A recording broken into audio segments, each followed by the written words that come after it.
rapid advancement of technology around us has allowed more devices to become connected to the internet. As a result of this, there are more opportunities for attackers to exploit technology that relates to us both personally and as a community.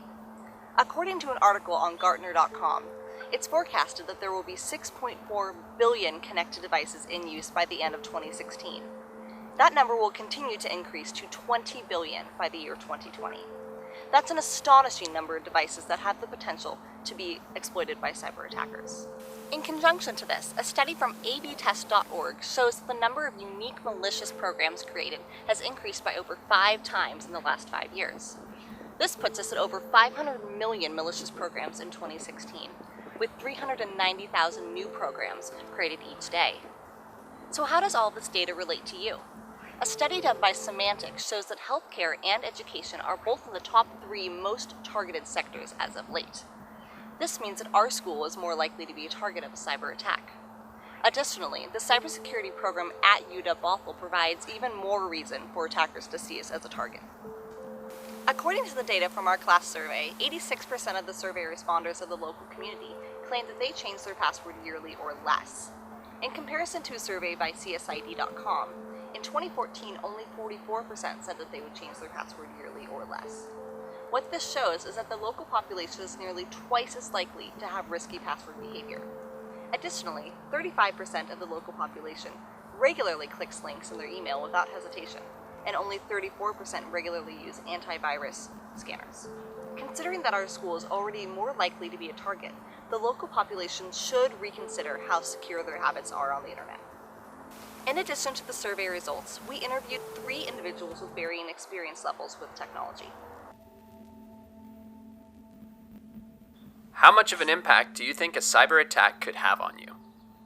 I think compared to most people, I'm pretty safe just because I'm tech savvy and I know what to look for in like emails as far as whether or not they could be fake. But there are things that are always out of your control. Like you may think a website's safe and get something bad off of that. I also do use anti-malware and antivirus software, though it's just the stuff that comes with Windows, but that's fine from what I've researched. So I think I'm doing pretty well as far as safety. Do you think schools with cybersecurity programs are more prone to be targets? I haven't really put much thought into that ever, so I don't have that good of an answer, to be honest. I don't really know who or why would be targeting those schools, I guess terrorists. But if their intent is to lower the number of people we could have defending from those security attacks, then yeah, they would be more prone to attacks.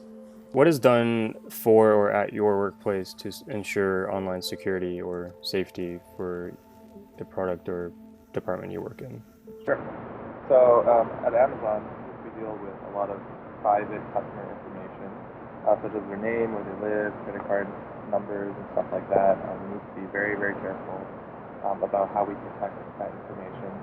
If someone's able to hack Amazon's credit card numbers, bad to customers and it's bad to the company as well. So we do have multiple layers of protection. There are automated layers, like we have, there's detection if there's a DDoS attack on the website, so to mitigate those kinds of threats. There is actually special logic so that the user types in their credit card number. No one sees that credit card number.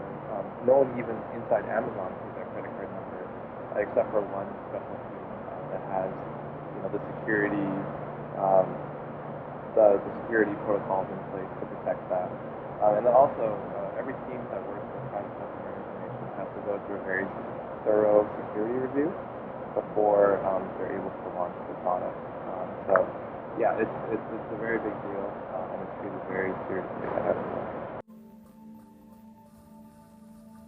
How much of an impact do you think a cyber attack could have on you? Probably a big impact, because I don't know much about it. I don't know if it hits my stuff. I don't know how to fix it, so it would probably completely stop me. How much of an impact do you think a cyber attack could have on our nation? I think it could be catastrophic because we have so much data available for people to get into. With the advancement of technology, do you feel safer than before? I don't think I feel safer because with advancement of technology, you also have it on the other side. So the people that are going in and hacking things and taking data they shouldn't, they're also using that same technology. Do you think schools with cybersecurity programs are more prone to be targets? I think sometimes they are because I think some people see it as a challenge and want to see if they can figure out if they can hack into the systems. How do you feel about the thought of more schools and hospitals being targets? I think that's probably a bad thing because there's so much personal information on there that can be used in the wrong way. Does thinking about this information cause a fear or give you any more caution when using the internet? Yes, thinking about it does cause a little more fear, and I usually am a lot more careful because I think about that kind of stuff.